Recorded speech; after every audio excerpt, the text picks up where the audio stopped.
नमस्कार, मैं हूँ मनविंदर। एमबीएन नेटवर्क पे आप सभी लोगों का बहुत स्वागत है। कोई भी इंसान अपने स्वार्थ के लिए कितना गिर सकता है, कितना झूठ बोल सकता है, ये अगर आपको देखना हो तो आप दिल्ली के पूर्व सीएम अरविंद केजरीवाल को देखिए। कितने झूठ और बोलेंगे, कितने घोटाले और करेंगे, ये तो वक्त बताएगा। लेकिन जनता के बीच में अब जब वो पहुंच रहे हैं, तो ये ज़रूर दिख रहा है कि जनता उनकी बातों को न केवल इग्नोर कर रही है, हवा में उड़ा रही है, बल्कि जनता उनके मुँह पर बेइज्जती कर रही है। इसका जीता जागता नमूना देखने को मिला। बहुत ही दिलचस्प मामला था। साथी नेता जनता को चुप करा रहे हैं कि चुप हो जाइए, चुप हो जाइए। लेकिन जनता तो सब जानती है ना, इसीलिए कहते हैं ना कि जनता सब जानती है। तो ऐसा क्यों हो रहा है? इसी पर बात करते हैं दोस्तों। आगे बढ़ने से पहले आपसे मेरा वही विनम्र निवेदन, आग्रह, चैनल को सब्सक्राइब कर लीजिए।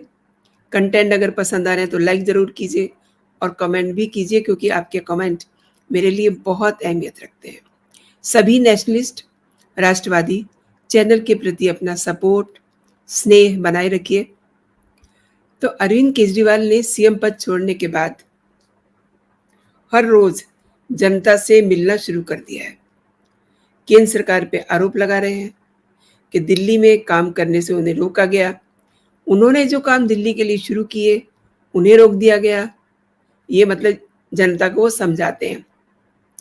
वो अपनी पदयात्राओं में लोगों से ये भी कह रहे हैं कि अगर बीजेपी को आपने वोट दे दिया, अगर बीजेपी जीत गई, तो जो कुछ मैं दे रहा हूँ, जो कुछ आपको फ्री योजनाएं मैं दे रहा हूँ, वो सब बंद हो जाएंगी। और जो एक पत्र लिखा है अरविंद केजरीवाल ने अपनी सफाई में कि मैंने कुछ नहीं किया है, मतलब वो कोर्ट ने मना किया है ना कि आपको बोलना नहीं है अपने बारे में, केस के बारे में। तो वो एक चिट्ठी लिख करके इन्होंने सर्कुलेट करवा दी है, लोगों की दहलीज पे ड्रॉप कराना शुरू करवा दिया है। तो वो भी साथ के साथ काम चल रहा है। समझाया ये जा रहा है लोगों को कि अगर आपने आम आदमी पार्टी को वोट नहीं दिया, तो उनको जो फ्री बीज मिल रही है, जो फ्री में सर्विसेज मिल रही हैं, वो सब बंद हो जाएंगी। आम आदमी पार्टी के नेता आम लोगों को बता रहे हैं कि जैसे ही अरविंद केजरीवाल जेल में गए, दिल्ली के सारे काम रोक दिए गए। केंद्र सरकार ने उन्हें रोक दिया, उनकी दवाइयाँ खत्म कर दी गई, उनके मोहल्ला क्लिनिक जो हैं वहाँ पर टेस्ट बंद कर दिए गए, पेंशन रोक दी गई, सीवर, सड़कें सब रोक दिए गए, उनका निर्माण रोक दिया गया। अरविंद केजरीवाल जनता से हर मुलाकात में ये वादा भी कर रहे हैं कि जल्दी ही सारे रुके हुए काम वो शुरू करवा देंगे, जैसे ही वो सरकार में आए, जैसे ही वो सीएम बनेंगे। लोगों को समझा रहे हैं कि भारतीय जनता पार्टी का तो ये षड्यंत्र है, किसी तरीके से सत्ता हथिया ली जाए और उसके बाद जनता को दुखी किया जाए। ये वो लॉजिक दे रहे हैं, ये वो जनता को समझाना चाह रहे हैं। लेकिन दोस्तों, जनता सब समझ रही है। केजरीवाल के मुंह पर ही जनता ने बेइज्जती कर दी। और देखिए, वो पूछ रहे हैं कि आपको ये मिल रहा है, तो जनता कह रही है नहीं मिल रहा। जरा देखते हैं क्या ड्रामा चल रहा है केजरीवाल का और किस तरीके से जनता ने केजरीवाल को धोया। मोहल्ला क्लिनिक यहाँ पे नहीं है, सरकारी अस्पताल है। जाते हो सरकारी अस्पताल में, पैसे तो नहीं लगते, दवाइयाँ मुफ्त मिलती हैं। ये देखिए, उनके जो साथी सहयोगी हैं पीछे रोक रहे हैं। संजय सिंह, उन्होंने हाथ खड़े करके जनता को रोकने का एक सिग्नल दिया है, एंड उनके साथ जो इनका हाथ आगे जा रहा है वो भी जनता को रोक रहे हैं। अब आगे देखिए। टेस्ट मुफ्त होते हैं, ये कहते हैं केजरीवाल फ्री की रेवड़ी बांट रहा है। देखा आपने, ये लोग सब रोक रहे हैं कि आप सच्चाई मत बताइए। जनता कह रही है कि नहीं, हमें कुछ नहीं मिल रहा है, और वो पूछ रहे हैं, तो इस तरीके से जनता को रोका जा रहा है। दवाइयां फ्री नहीं होनी चाहिए, दवाइयों के पैसे लगने चाहिए। तो ये जो इनका गेम है ना, ये अब ओवर हो चुका है। आपके सामने ये देखिए, पूछ रहे हैं कि अस्पताल हैं, तो जनता कह रही है नहीं है, मोहल्ला क्लिनिक बने हैं तो जनता कह रही है नहीं, अस्पताल में पैसे तो नहीं लगते तो जनता कह रही है कि हाँ जी लगते हैं, दवाइयाँ फ्री मिल रही हैं तो जनता कह रही है कि नहीं, टेस्ट फ्री हो रहे हैं तो जनता कह रही है कि नहीं। अच्छा, ऐसा होने की वजह है जनता के पास, सॉलिड वजह है। क्यों जनता केजरीवाल को इग्नोर कर रही है, एक्सेप्ट नहीं कर रही है? इससे पहले जनता केजरीवाल की बातों में आती रही है। उस समय केजरीवाल पे सीधे तौर पे कोई आरोप नहीं था, लेकिन इस बार तो केजरीवाल पे शराब घोटाले का बड़ा आरोप है। तिहाड़ यात्रा करके आए हैं। यही नहीं, सुप्रीम कोर्ट ने ऐसी ऐसी शर्तें लगा दी हैं केजरीवाल पर कि वो अगर टेक्निकलिटी में हम लोग जाएं तो कभी सीएम नहीं बन सकते, और तब तक नहीं बन सकते जब तक शराब घोटाले से वो बरी नहीं हो जाते। और अभी शराब घोटाले में केस चलेगा, कब बरी होंगे, कब मतलब जेल जाएंगे, कुछ नहीं पता, और कितने महीने साल लगते हैं ये भी किसी को नहीं पता। और जो शर्तें लगाई हैं सुप्रीम कोर्ट ने वो बहुत हार्ड शर्तें हैं। ज़रा उनको भी देख लेते हैं कि क्या शर्तें हैं। तो उनकी जो शर्तें हैं, अरविंद केजरीवाल मुख्यमंत्री कार्यालय नहीं जा सकेंगे, यानी कि कभी सीएम नहीं बन सकेंगे जब तक ये केस चल रहा है तभी तक, और किसी भी सरकारी फाइल पे साइन नहीं करेंगे। तो सरकारी फाइल पे साइन करने के लिए तो आतिशी मार्लेना को मुख्यमंत्री बनाया गया है। केस से जुड़ा हुआ कोई सार्वजनिक बयान नहीं देंगे। तो ये सार्वजनिक बयान तो नहीं दे रहे हैं, लेकिन इन्होंने जो चिट्ठी लिख करके जनता के दहलीज पे ड्रॉप करवाई है उसमें इन्होंने अपनी सारी सफाई दी है, और जांच में बाधा डालने और गवाहों को प्रभावित करने की कोशिश नहीं करेंगे। तो अभी इसके लिए तो इनके पास फुर्सत ही नहीं है। ज़रूरी काम तो ये है कि पहले सत्ता को हथियाएं और ज़रूरत पड़ने पे ट्रायल कोर्ट में पेश होंगे और जांच में सहयोग करेंगे। अच्छा, एक जो और शर्त है वो बड़ी इंसल्टिंग शर्त है कि ट्वाइस इन ए वीक, सप्ताह में 2 बार इन्हें थाने जाना है, वहाँ इन्हें हाजिरी लगानी है। ये शर्त संजय सिंह पर भी है, ये शर्त मनीष सिसोदिया पर भी है, और ये शर्त सत्येंद्र जैन पर भी है। ये सब अपने पासपोर्ट इनके जब्त हो चुके हैं। केजरीवाल के, संजय सिंह के, एंड दिस मनीष सिसोदिया के एंड सत्येंद्र जैन के, इनके पासपोर्ट जब्त है और ये कहीं बाहर नहीं जा सकते और थाने में हाजिरी भी दे रहे हैं। तो इससे ज़्यादा शर्म की और क्या बात होगी?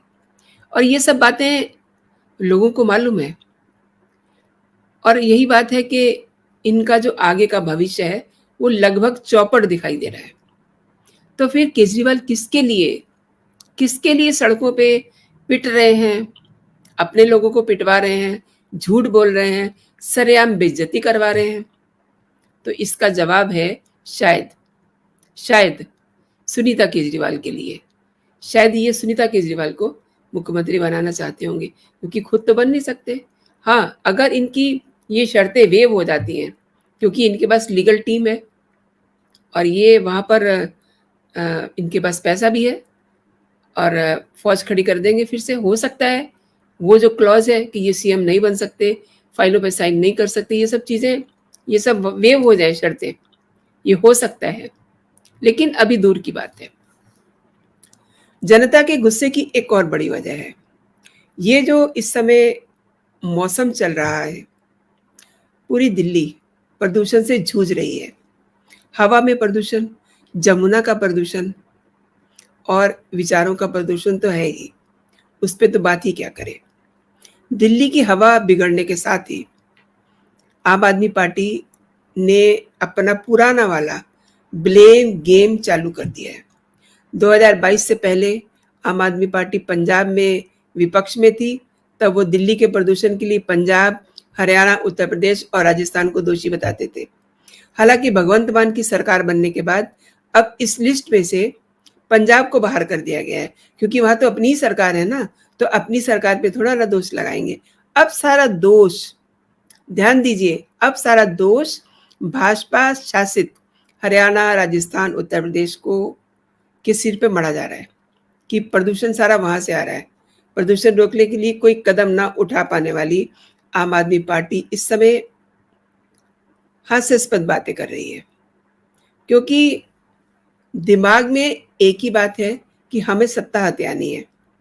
और हाल ही में मुख्यमंत्री आतिशी, उन्होंने ये दावा किया है कि उत्तर प्रदेश और हरियाणा से आने वाली बसें दिल्ली में प्रदूषण फैला रही हैं। उनका ये भी दावा है कि दिल्ली की गंदी हवा हरियाणा और यूपी से आती है।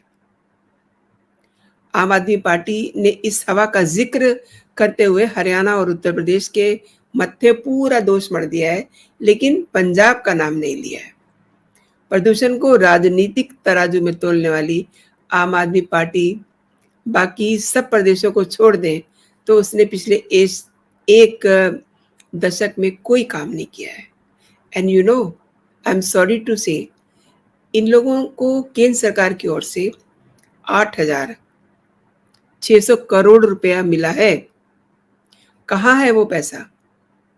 ये तो केजरीवाल किसी को बता ही नहीं रहे हैं।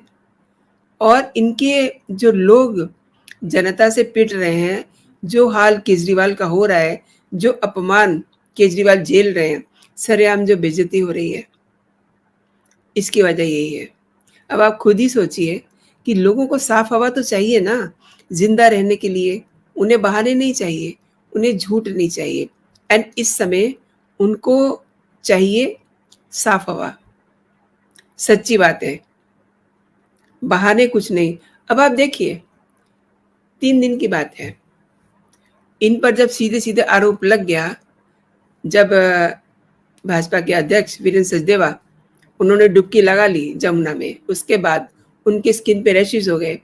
लास्ट मैंने आपको वीडियो में दिखाया भी था, और वो हॉस्पिटलाइज हो गए थे। उसके बाद अब कुछ ही दिन में छठ पूजा आने वाली है। उस पानी में अगर उतर करके लोग पूजा करेंगे तो आप सोचिए उस जनता का क्या हश्र होगा, कितने लोग बीमार पड़ जाएंगे, जाने भी जा सकती हैं। ये कितना सीरियस मैटर है। एंड अरविंद केजरीवाल और उनकी टीम इसको सीरियसली ले ही नहीं रहे हैं। ये केवल और केवल अपने आप को सच्चा बताने के लिए सड़कों पे उतर रहे हैं। अब हालत ये हो गई है कि ये लिटरली लोगों का ब्रेन वॉश कर रहे हैं कि भाजपा आ जाएगी तो आपको ये नहीं मिलेगा, हम आएंगे तो आपको ये देंगे। सीधे सीधे कह रहे हैं कि आपके बिजली के बिल माफ़ हो जाएंगे, आपको पानी मिलेगा। एंड आपको याद है ना, अभी ज़्यादा दिन नहीं हुए हैं, गर्मी में किस तरीके से एक एक बूंद पानी के लिए दिल्ली के लोग तरस रहे थे। और जब मानसून आया तो लोग घर से निकल नहीं पा रहे थे। मतलब अच्छे अच्छे इलाकों में, जिसे हम लुटियन जोन कहते हैं, वहाँ भी पानी भर गया था। एंड वहाँ के लोग तो बोट अफोर्ड कर सकते हैं, वो बोट में निकल रहे थे। बहुत सारी ऐसे वीडियोस आपने देखा होगा कि लोग बोट से बाहर निकल के गाड़ी तक जा रहे हैं, गाड़ियाँ तक नहीं चल रही थी। एंड वो 3 बच्चे, उनको तो कोई भूल नहीं सकता। 3 घरों के चिराग बुझ गए थे, जो अपनी IAS IPS की पढ़ाई कर रहे थे, सिस्टम का हिस्सा बनने वाले थे, लेकिन सिस्टम का शिकार हो गए। ये सब बातें दिल्ली वाले लोग भूले नहीं हैं। और जो मैं गेस कर पा रही हूँ, इसीलिए अरविंद केजरीवाल को हर गली हर मोहल्ले में सरेआम बेइज्जती सहन करनी पड़ रही है। क्योंकि जैसे मैंने आपको वीडियो दिखाया, एक बार फिर से देख लीजिए। यहाँ पे मोहल्ला क्लिनिक यहाँ पे नहीं है, सरकारी अस्पताल है। जाते हो सरकारी अस्पताल में, पैसे तो नहीं लगते, दवाइयाँ मुफ्त मिलती हैं, टेस्ट मुफ्त होते हैं। ये कहते हैं केजरीवाल फ्री की रेवड़ी बांट रहा है। दवाइयाँ फ्री नहीं होनी चाहिए, दवाइयों के पैसे लगने चाहिए। तो ये सब जो झूठ है, फरेब है, इसको जनता समझ चुकी है। और जनता ये भी जानती है कि उनका किस जगह अपना मैंडेट देने में उनको फायदा है। देखिए, अगर जनता दोबारा अरविंद केजरीवाल को चुनती है, कोई बात नहीं, ये उनका अपना फैसला है। अगर जनता को इसी तरीके से ऐसे ही जमुना जी में रहना है, ऐसे ही दिल्ली में रहना है, ऐसे ही आबो हवा में रहना है, तो उन्हें कोई रोक नहीं सकता। जनता को अपना वोट देने का अधिकार है कि वो किसे वोट दे, किसे ना दे। ये जनता पे डिपेंड करता है। लेकिन जो सीन दिखाई दे रहा है, वो ये दिखाई दे रहा है कि जनता केजरीवाल से फेड अप हो चुकी है। अब उन्हें कोई दूसरा ऑल्टरनेटिव चाहिए। अब वो कौन होगा, ये तो वक्त ही बताएगा। देखिए, बीजेपी ने अब भी अपने पूरे घोड़े खोले हुए हैं और एक-एक चीज़ को वो जनता के सामने रख रही है। शीश महल को ही लीजिए, शीश महल की पूरी इन्वेंटरी जो है उन्होंने सामने रख दी जनता के। और सबसे बड़ी जो बात है ना, आप शीश महल को भी एक बार छोड़ दें, जो इतने लंबे घोटालों की लिस्ट है, जनता को अब वो रट चुकी है। अब ये कहते हैं कि आपको दवाइयाँ मिल रही हैं, तो दवाइयों में तो आपने फर्जी जो नकली दवाइयाँ थे उसके आपने घोटाले किए हुए हैं। बसों की सेवा उसमें आपने घोटाले किए हुए हैं। किस चीज़ को आपने छोड़ा है? मतलब जो पढ़ने वाले बच्चे, उनके हाथ में केजरीवाल ने एक के साथ एक फ्री शराब की बोतलें थमा दी और अपना शीश महल बना लिया। जिस समय, ये बात मैं आपसे बार-बार क्यों कहती हूँ? क्योंकि जनता ये सब जान रही है और जनता और ज़्यादा से ज़्यादा जाने, यही हमारा काम होता है। इसलिए मैं आपको बता रही हूँ कि जनता समझ रही है और जनता और समझे, इसलिए मैं डेली इस चीज़ को एक बार रिपीट करती हूँ कि जनता को ये पता है कि शीश महल इन्होंने कब बनाया, जब लोग पैंडेमिक में मर रहे थे, सांसों के लिए मर रहे थे और ये जनाब अपना शीश महल तैयार करवा रहे थे। ऐसा होता है मुख्यमंत्री। ऐसे मुख्यमंत्री को क्या वो फिर से, इसी पार्टी को क्या वो फिर से चुन सकते हैं? अब ये, इसके बारे में कोई भविष्यवाणी तो हो नहीं सकती, लेकिन हाँ, जो हालात दिख रहे हैं वो अच्छे नहीं दिख रहे हैं। वो हालात अरविंद केजरीवाल के लिए फेवरेबल नहीं है। वन मोर थिंग, ये जो इन्हें हरियाणा में जो इन्होंने सीन देखा है बीजेपी की जीत का, उससे ये अंदर तक खेले हुए हैं और इन्हें ये पता है कि मेरी कुर्सी खिसक रही है दिल्ली में भी, इसलिए ये नाटक नौटंकी कर रहे हैं, मेरे पे हमले हो रहे हैं, मैं आपको ये चीज़ फ्री दूंगा, ये सब चीज़ें कह करके ये किसे बेवकूफ़ बना रहे हैं। तो दोस्तों, आपने मेरे साथ पूरा वीडियो देखा, आपका बहुत बहुत धन्यवाद। अभी के लिए इतना ही। आप अपना और अपनों का बहुत सारा ख्याल रखिए, खुश रहिए, स्वस्थ रहिए। जय हिंद, जय भारत।